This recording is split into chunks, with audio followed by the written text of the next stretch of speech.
Hello guys, in today's video I'm gonna show you how to fix Valorant crashing in mid-game problem. First click here and type check for updates, click on it and then check for updates, and if you find any update just install it, and if it asks you to restart your computer just restart it, and then after that just go back and go to services, and now scroll down until you find the Windows Update service, and here's it.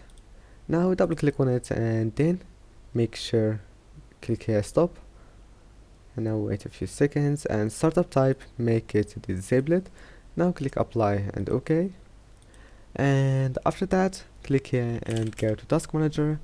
Now make sure there is no other application that is using your memory or your CPU, so just click here to see all the application that is using it, like this one, right click and end task, or if it's Google Chrome or anything else that you don't need, just close it, and make sure that Valorant got enough memory, and do the same with CPU, and after that go back and go to background apps and close this one, and that's it.